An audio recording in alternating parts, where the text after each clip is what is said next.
Hi, my name is Megan Muth, and my speech I'm doing today is how to prepare for a test. Tests are an important and stressful part of every college class. Everyone has them, and everyone should learn how to prepare for them so they can ace their test.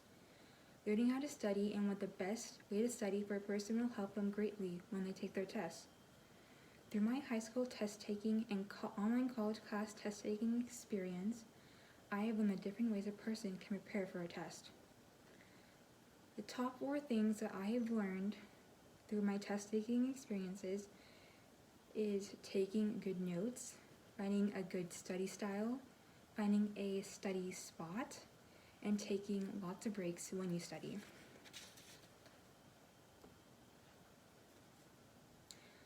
The first step in the process of learning how to prepare for your test is learning how to take good notes.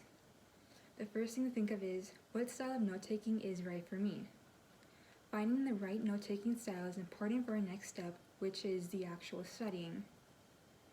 This is all up to you, but the best way people use for note-taking are using a notebook and writing your notes by hand, using a laptop and typing your notes, using an iPad and writing your notes digitally through an app, and recording the lecture through a phone. Once you have your note-taking medium, work on how you're going to write and type your notes. By writing your notes by hand, I suggest using colored pens and highlighters to color code your notes so you're easily able to find vocab words and other information quickly. When using a laptop, I suggest putting all your notes in separate folders so when you're trying to find a certain subject, you can easily find it.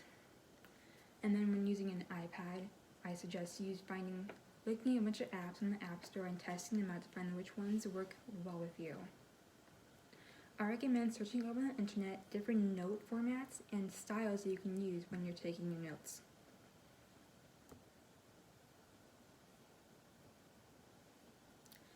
The second step is learning your studying style.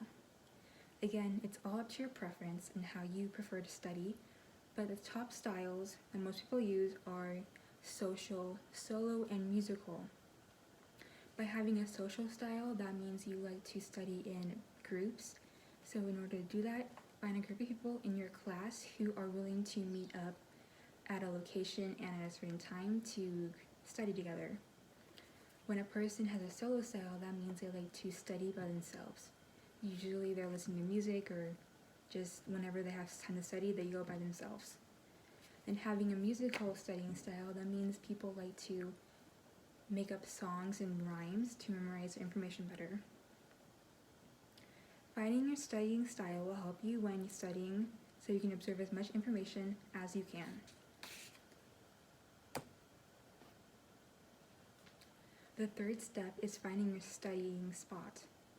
Finding a good spot or two that you can study at will be beneficial to your studying style and will help you concentrate better. Look around your campus, home, and town for nice places that you can study at.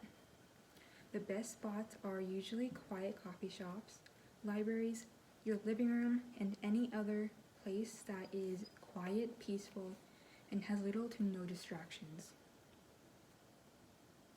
Find a designated study spot or two that you will use to study at, but do not study in your room.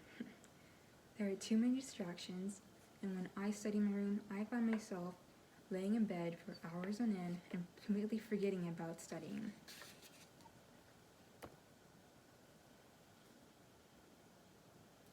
The fourth and final step is taking breaks while you're studying.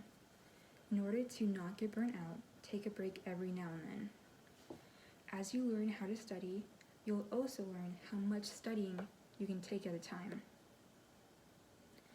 You might need a break every 20 minutes or every hour or two. During these breaks, get up, stretch your legs, do some yoga, go to the bathroom, grab a couple snacks, and get plenty of water to drink. Remember, your brain needs power to work, and snacks are brain food. Water will hydrate you, and along with helping your brain work better and keeping it mindful and energized. These things are easily forgotten when studying, but are important to remember if you want to have a successful studying sesh. This brings me to my end of my presentation on preparing for a test. To summarize the main points, the 4 most important aspects of preparing for your test is learning how to take notes and finding a good note-taking style that you like, finding your studying style, finding a good studying spot that is quiet and peaceful, and taking lots of breaks to help you not get burnt out. If you take into consideration these 4 test preparation tips, you will feel not only prepared, but also more confident when you take your next test. Take it from me, learning the best way to study and preparing for your test by using your personal studying style and note-taking will help you monumentally in your next test in the future. Thank you.